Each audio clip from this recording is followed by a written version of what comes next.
Haaretz says leave Gaza's hospitals alone as Israel's most popular publication finally comes out and admits that Israel is participating in the ethnic cleansing of northern Gaza. Haaretz published an editorial just a few days after the IDF attacked Kamal Adwan Hospital. During that attack, they killed at least 5 members of the staff, as well as setting fire to the hospital's facilities. Now, the IDF claims the reason they raided the hospital is because they arrested 250 terrorists there. But the only proof that they have of this terrorist operation, according to Haaretz, is that there's a photo of 2 pistols and a knife. No one with any common sense whatsoever would think that evacuating the last active hospital in Gaza is necessary because of 2 pistols and a knife, let alone setting fire to the entire hospital. The editorial reads, this meager haul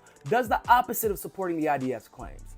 For 2 pistols and a knife, you don't evacuate dozens of patients and doctors from a hospital and march them in their underwear on a cold night before the cameras in order to humiliate them. The editorial goes on to say that it is fair to assume that the deliberate damage to these hospitals is part of the ethnic cleansing of the northern Gaza Strip.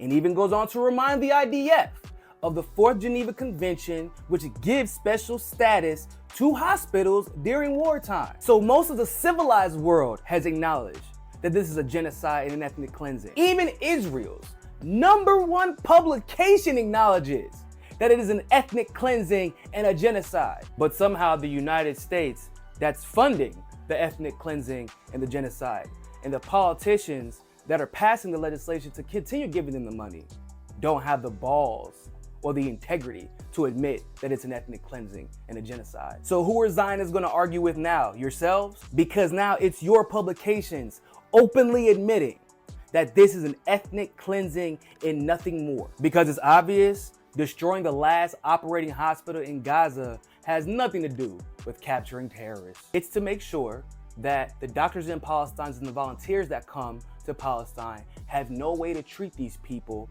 and that they have nowhere to hide and nowhere to run. And the truth is, people are way too calm about the fact a genocide and ethnic cleansing is actively happening, and no politician with any amount of power is doing anything about it.